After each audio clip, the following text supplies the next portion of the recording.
Hello and welcome to Bloody Good. My name's Emily and this is From the Page to the Screen, a show where I look at horror media and the books they're based on to determine just how accurate they are.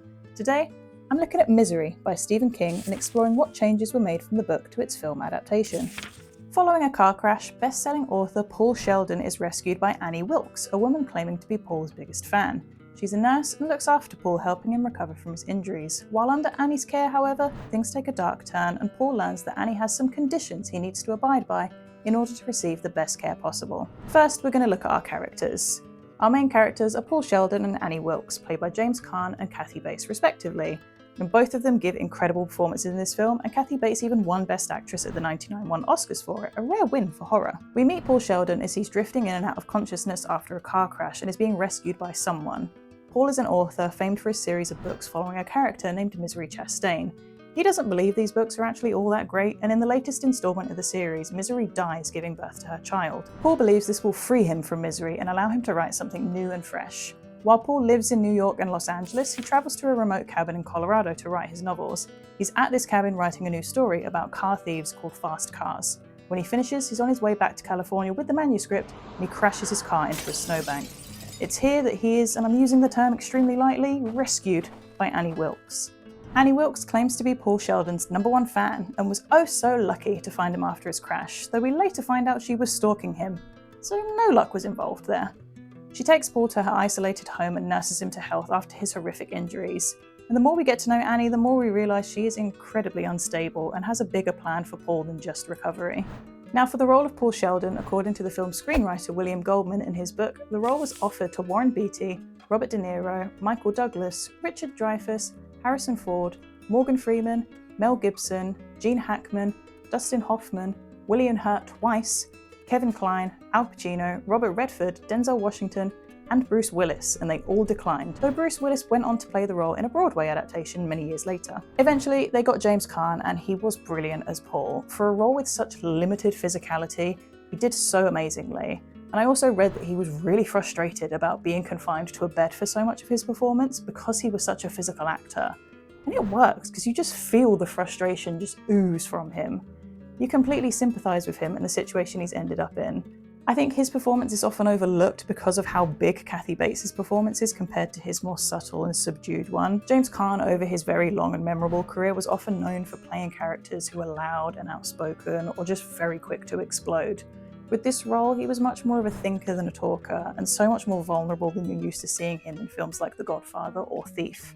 There are conflicting reports suggesting that actresses such as Bette Midler and Angelica Houston were offered the role of Annie and declined it. But screenwriter William Goldman suggested Kathy Bates for the role, saying she was our first and only choice. Regardless of the intention to have Kathy Bates as the first choice or not, she is superb in this role. She gets to have a lot of fun with the role of Annie. She's such a fascinating character because she has two very opposite personalities. When we first properly meet her, she seems so sweet and lovely, and then she just switches up unexpectedly. And Kathy Bates has the perfect balance of both. She's really believable as both personalities. Her Oscar was completely deserved for this performance. Caan and Bates apparently clashed due to their own acting methods in real life. Caan liked to rehearse very little and go with the flow a little bit more, but Bates was used to lots and lots of rehearsals due to her background in theatre. And she apparently spoke to director Rob Reiner about this, and he told her to use that frustration to fuel her performance.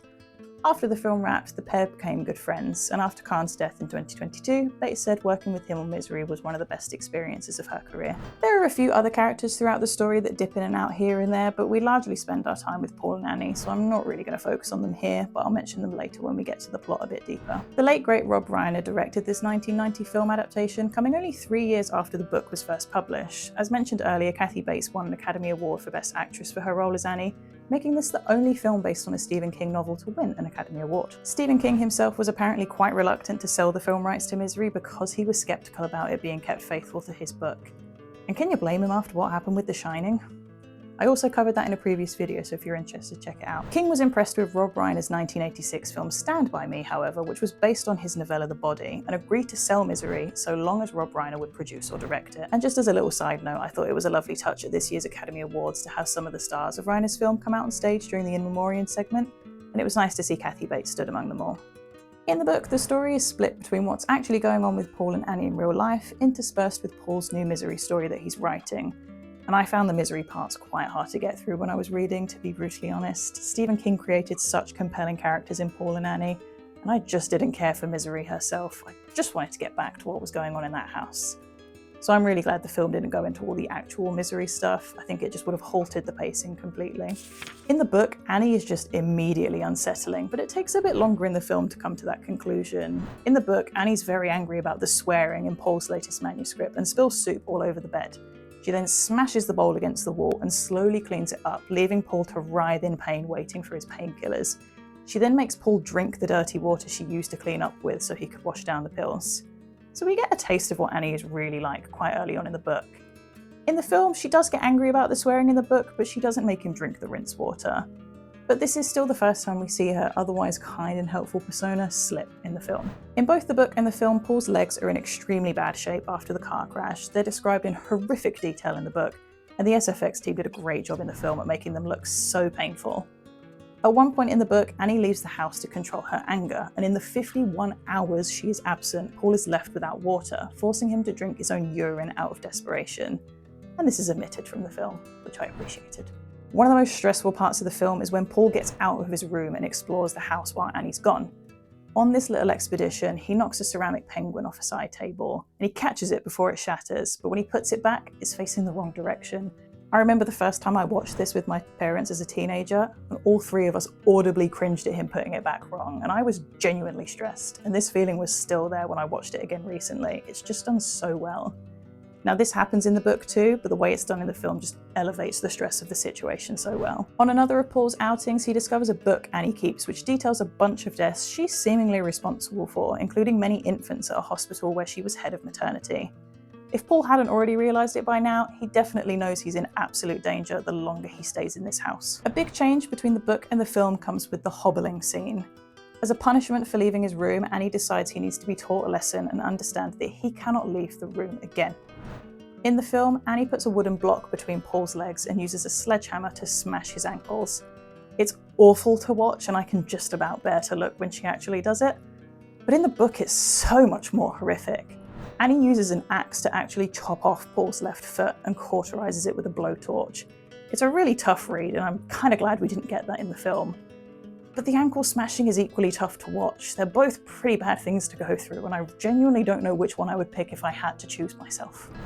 Later on in the book, when Annie decides Paul's writing isn't progressing as much as she'd like, she cuts off one of his thumbs and later presents it to him on a cake with some candles for Paul to blow out.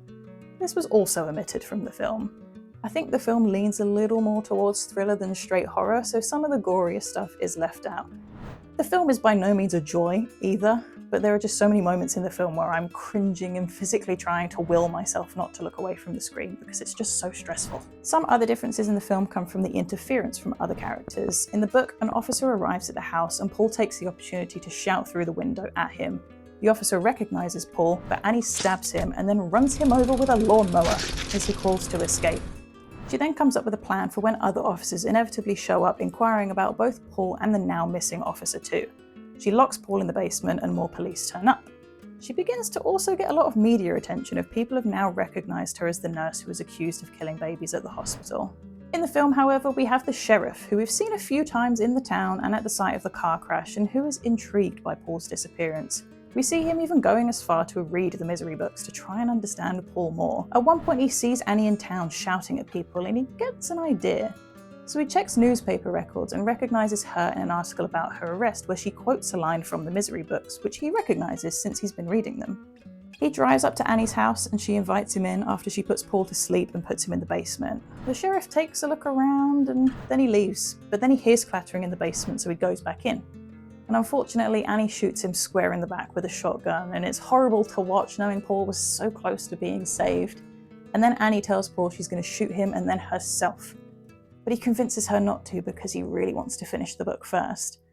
And he manages to sneak a can of lighter fluid into his clothes before Annie takes him back upstairs. In both the book and the film, Paul hatches a plan. He's going to set the book on fire when it's finished. And in both versions, he asks Annie for a bottle of champagne because that's his ritual for when he finishes writing a book. In the book, he lights a fake manuscript on fire and Annie tries to grab it, burning along with it.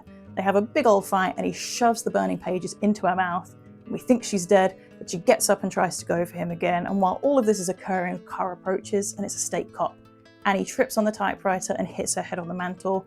She's still alive and she goes out to the barn, and the police later find her dead holding a chainsaw. She dies how she spent her last few months living, intending to torture Paul further. In the film, when Paul lights the manuscript on fire, it's the real one, not a fake. Annie runs to try and stop it, and he hits her over the head with the typewriter first. They tussle for a while, he puts his thumbs in her eyes since he still has both of them in the film, and shoves the burning pages in her mouth, much like the book. Annie manages to shoot him before tripping and hitting her head on the typewriter. Paul tries to crawl away, and then she grabs him.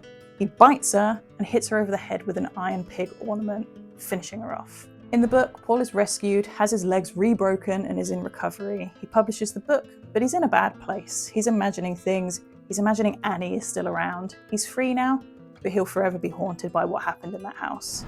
In the film, we follow up with Paul 18 months after the ordeal ended. He has a cane now and he's recovering from his injuries. He's at lunch with his agent talking about his new book when he notices a waitress walking towards him, and it's Annie. Kind of clears his head and he looks back, and it's just his imagination. But much like his book counterpart, Paul is just completely traumatized from what happened in Annie's house, and likely will be traumatized by it forever. Overall, I think the film is a pretty faithful adaptation of King's book. It omits some of the more graphic stuff from the book, but I think it also improves on the pacing by losing the contents of the new Misery novel that Paul is writing. While I was reading the book, I quickly got bored of the Misery excerpts, and I almost found myself glossing over them because I just wanted to get back to Paul and Annie. The film, however, wastes no time, and there's not a single minute where I'm not engrossed, so for that reason, I'm gonna have to say I prefer the film on this occasion. And I'm by no means saying that the book is bad, but I think James Caan and Kathy Bates just elevate the characters so much on the screen, and this film is just incredible. If you've read the book and or seen the film, let me know in the comments what you thought of them and which version you prefer. If you're a fan of horror books, I've previously covered some other Stephen King books such as Mr. Mercedes and The Shining, so check those out on the playlist on our channel. And if you've got any recommendations yourself for your favourite horror books and their adaptations, please leave them in the comments and maybe I'll get to them in the future. And if you're a horror fan in general and you'd like to hear about some crazy production stories of how some of your favourite horror films got made, click the link on your screen right now to find out why someone lost an eye on the set of Stephen King's one and only directorial outing. And we also have a video about how horror has been treated at the Oscars over time, which is also linked on your screen right now. In the meantime, I've been Emily and this has been bloody good. Thank you so much for watching.